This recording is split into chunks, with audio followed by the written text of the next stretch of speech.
Muchas gracias, compañeras y compañeros. ¿Se escucha? ¿Se escucha? Okay. Muchísimas gracias. Bueno, yo la verdad que no espero ser un plato fuerte, pero sí una parte modesta pero persistente de este deseo de reflexionar juntos, de construir juntos y juntas, de darle inteligibilidad a la política, de resistir a la demagogia, que es un esfuerzo que me viene llevando varios años. Obviamente, voy a repetir una cosa que sabemos y que dijimos un poco antes de habilitar el Zoom. Nosotros estamos en un momento único, inédito de la historia de la humanidad, por supuesto también en la Argentina, y este es un momento de una confluencia de crisis de extraordinaria gravedad. Digamos, desmoronamiento de las democracias, esto lo vemos particularmente en América Latina con el lawfare. El lawfare, al que se refirió muy bien Cintia, con mucha densidad. Se habla del fenómeno del lawfare, y hablamos del fenómeno del lawfare en Argentina constantemente, pero hay lawfare en el Brasil de Bolsonaro, hay lawfare en el Ecuador de Lenín Moreno, un gran traidor, la lacra de América.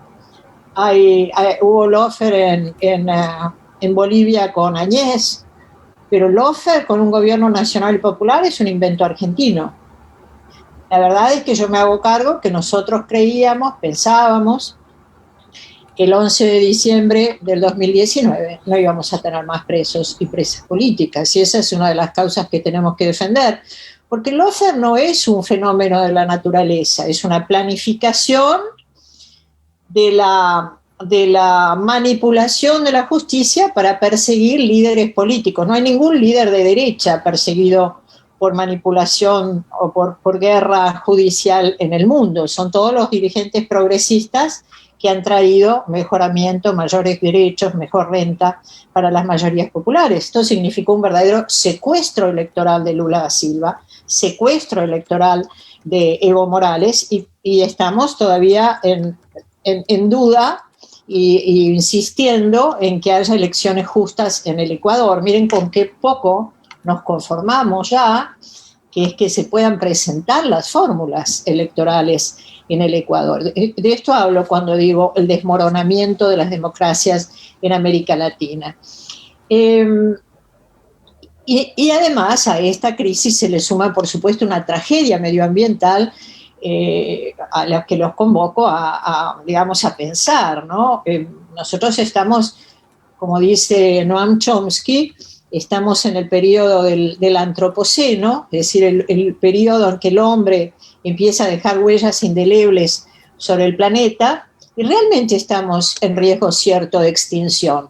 Por eso muchos de nosotros pertenecemos a la Internacional Progresista, y nuestro lema es internacionalismo o extinción, porque estos son problemas que son globales y que aún dando respuestas locales tenemos que mirar globalmente. Antes de entrar en el Zoom, uno de los compañeros, Quique, estaba recordando esta discusión cuando se inició la pandemia entre filósofos y sociólogos, y se refirió al esloveno Žižek. Digamos, hubo al principio de la pandemia, como un fenómeno que despertó una gran riqueza de debate, que permeó poco la política, entre filósofos y sociólogos, y Žižek dijo, es un filósofo muy original, que la pandemia le iba a dar un golpe a lo Kill Bill, es un cinéfilo, se refirió a esas espadas de la película de Tarantino, le iba a dar un golpe a lo Kill Bill, al capitalismo, y vamos a salir hacia un nuevo socialismo o comunismo, una sociedad basada en la ciencia, en la cooperación y en la solidaridad.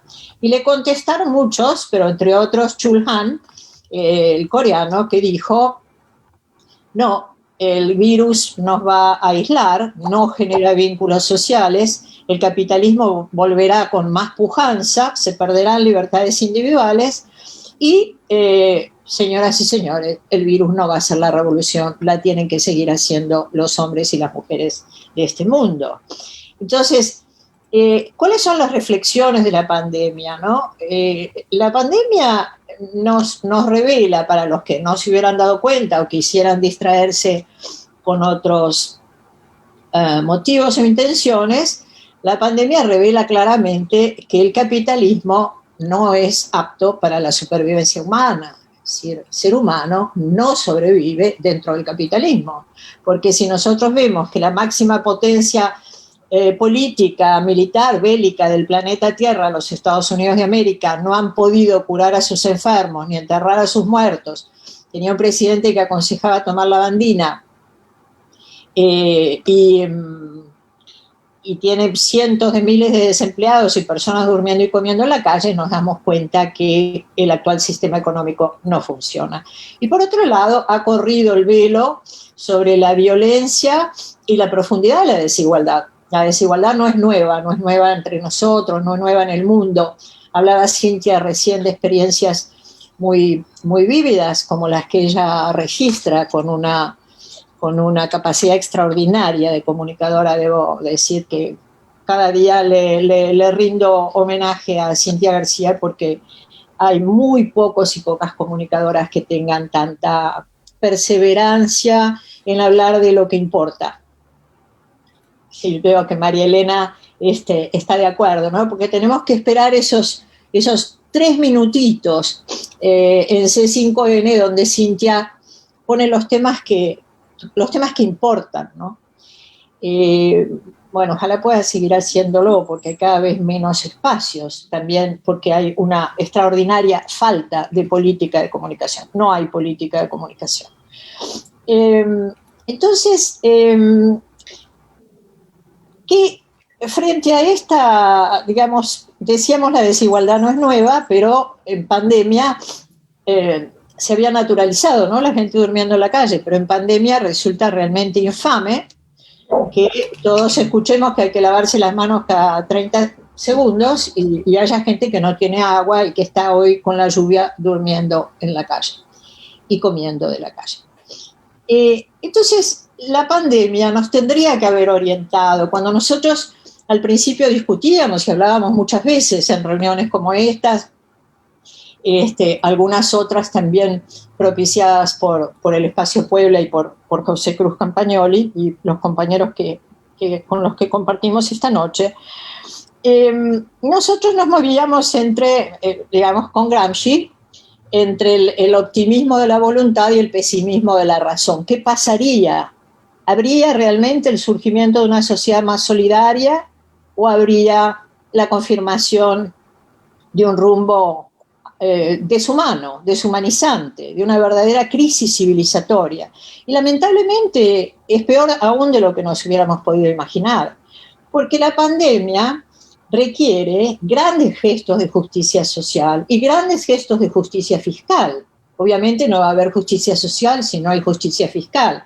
Las dos grandes preguntas, los dos grandes núcleos de preguntas que nos podemos hacer es quién paga el costo de la pandemia, y por lo visto la respuesta viene siendo en Argentina, en Latinoamérica y en el mundo que el costo no lo van a pagar los que más tienen. Y la segunda cuestión para el gobierno, para los gobiernos, es ¿a quién escucha el gobierno? ¿A quién escucha? ¿A quién se escucha?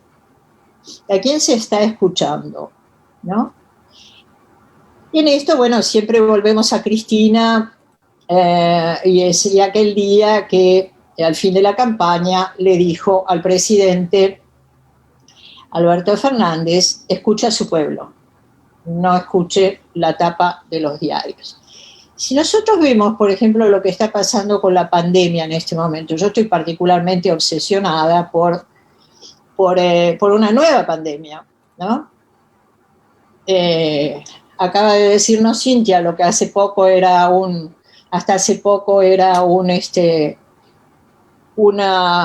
algo que no se sabía, ya está en todos los diarios, así que podemos compartir la consternación porque Víctor Hugo Morales tiene COVID. Es bueno ponerle la cara al COVID, porque hay 55.000 muertos en la Argentina. pero como mueren en silencio, como mueren en soledad, como nadie habla de sus nombres, pareciera que ni siquiera los estamos llorando, compañeras y compañeros. 55.000 muertos es una tragedia.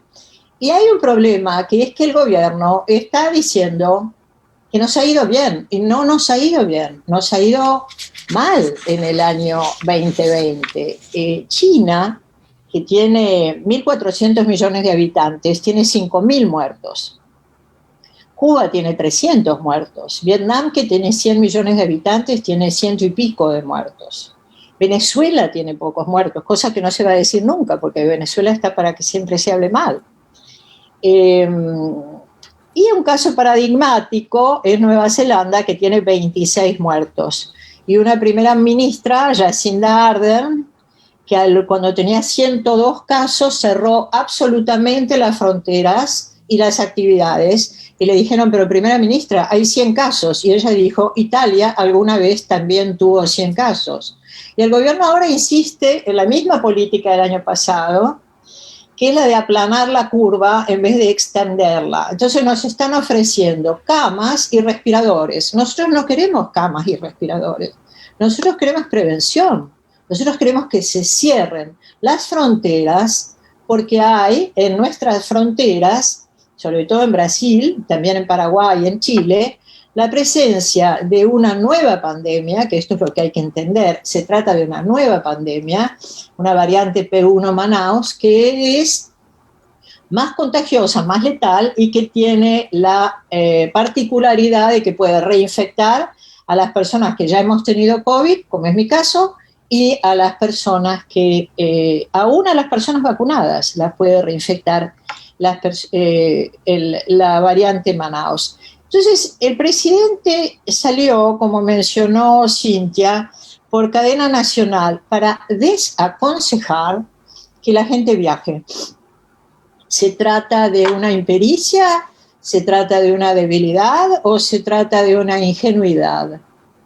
Porque si el jefe de gobierno de la ciudad de Buenos Aires lleva a sus hijas a vacacionar a Brasil, cuando todo el mundo sabe que Brasil es un cementerio a cielo abierto, si el vicejefe de gobierno manda a sus hijos a Cancún, cuando todo el mundo sabe que México es uno de los lugares de mayor riesgo, realmente no se puede esperar que con los consejos nosotros vayamos a alguna parte.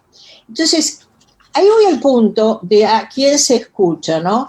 Hay un estudio muy interesante. Yo he firmado y circulado una carta de varios científicos, que me imagino que varios de ustedes han firmado, entre otros Pérez Esquivel, Nora Cortiñas, no solamente científicos, médicos, sanitaristas.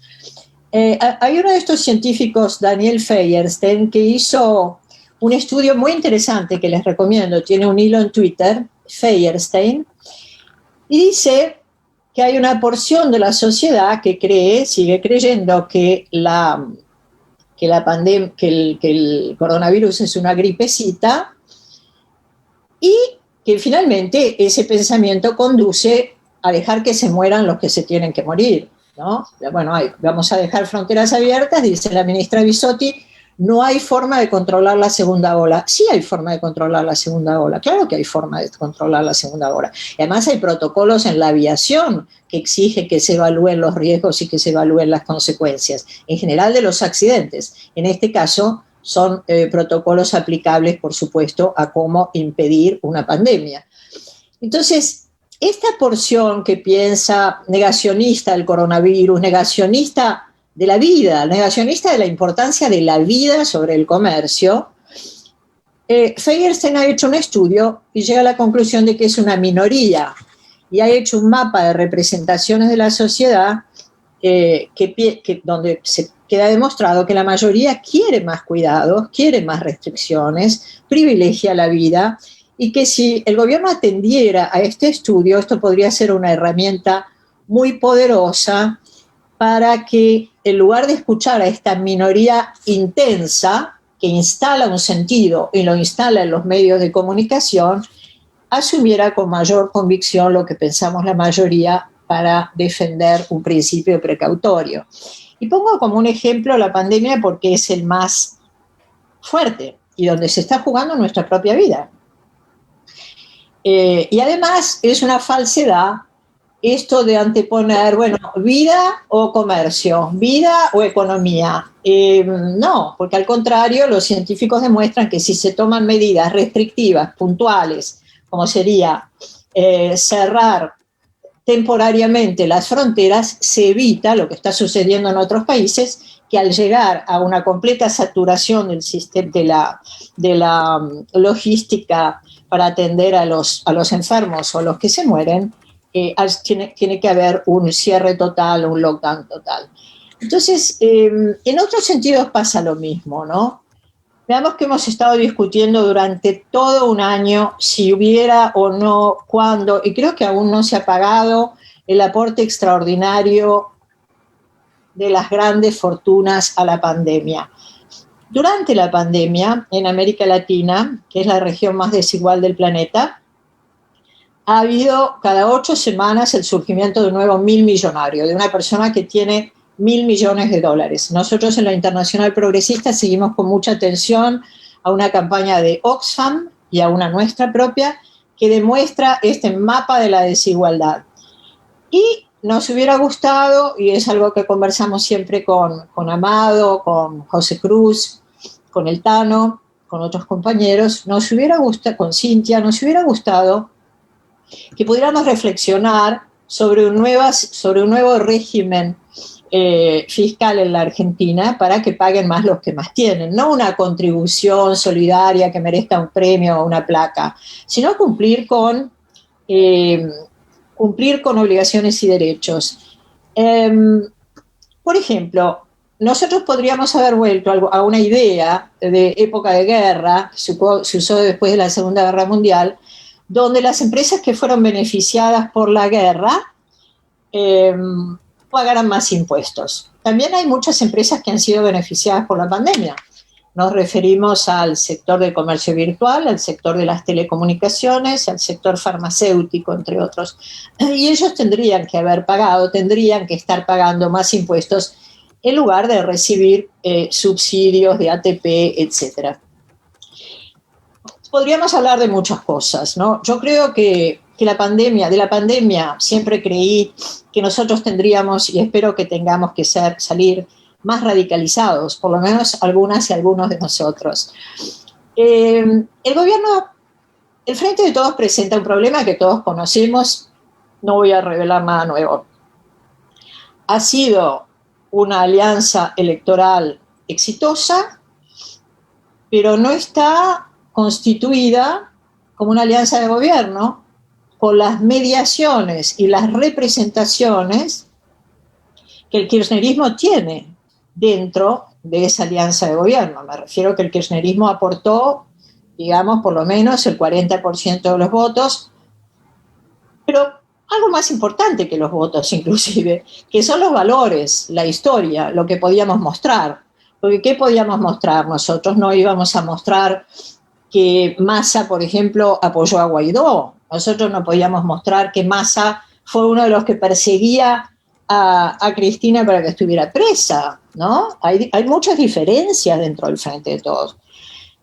Y muchas diferencias que se expresan, por ejemplo, en temas muy importantes como es la geopolítica y las relaciones exteriores. Como ustedes saben, yo he renunciado a la designación como embajadora en Rusia, por supuesto una designación que me honró, un gran lugar, que me hubiera gustado poder servir, como serví con responsabilidad, con patriotismo en Venezuela y en Londres.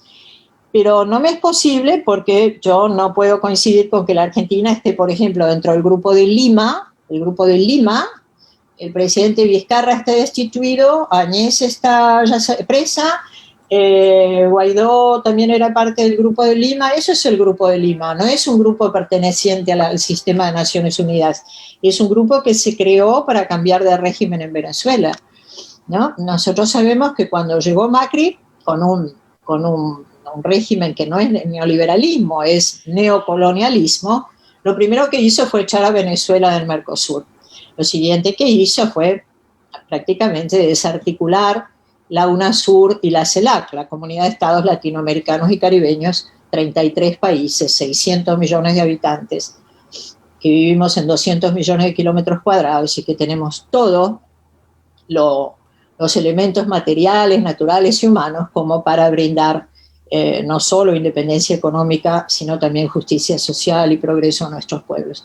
Y sin embargo, no estamos siguiendo ese camino, estamos siguiendo el camino de, digamos, es inconsistente. Es bueno haber apoyado a Evo Morales, por supuesto que es virtuoso haberlo asilado, pero es inconsistente con la idea de denostar a Venezuela y de contribuir con el Grupo Internacional de Contacto y con el Grupo de Lima, contribuir a denostar a Venezuela, a aislarlo, a demonizarlo, cuando eso obedece muy claramente a la ambición del petróleo de Venezuela que tienen los Estados Unidos. Entonces, en estas diferencias que tenemos, que no son menores, que no son secretos, Cristina lo ha dicho muy claramente, aquella vez que dijo: el que no sabe cómo llegó no puede saber qué es lo que tiene que hacer, cuando dijo funcionarios que no funcionan, en fin, cuando hizo quejas que nosotros podemos compartir. Esta pregunta que hacía Cintia antes, cómo traccionamos, cómo movilizamos, cómo llevamos nuestros ideales a primer plano, yo creo que nosotros verdaderamente tenemos que reforzar nuestros ideales en la acción, porque el gobierno, desde mi punto de vista, está en un extremismo de centro. Y el extremismo de centro no nos va a conducir a derrotar a la derecha. Como ustedes saben, y si observamos la historia de nuestro continente, cada vez que un gobierno de izquierda o de centroizquierda, no de izquierda, un gobierno de centroizquierda intenta tomar modalidades de la derecha para obtener un electorado de derecha, fracasa, porque la derecha tiene sus propios candidatos. No, es decir, tracciona a la derecha, particularmente desde los medios de comunicación, para que el gobierno tome medidas de derecha, pero eso no significa que van a apoyar al gobierno de Alberto Fernández y Cristina Fernández de Kirchner, de ningún modo. Tienen sus propios candidatos y candidatas. Así que, bueno, nosotros tenemos muchos proyectos de vieja data, ¿no? Yo he presentado, no sé, ya en el año 2002 como diputada un proyecto de reforma de la Constitución, porque creo que ese tendría que ser uno de nuestros horizontes, porque efectivamente nosotros no tenemos herramientas para cambiar el estado de las cosas. Seguramente hablará Amado de esto, pero cuando nosotros hablamos de que nunca más nos vamos a endeudar, no bastará con decirlo, porque ahora decimos nunca más nos vamos a endeudar, pero sin embargo estamos esperando el momento de sentarnos con el fondo a pagar una deuda que es una deuda odiosa, porque es una deuda que se contrajo fuera de los estatutos del fondo. Entonces decimos vamos a investigar, pero vamos a pagar.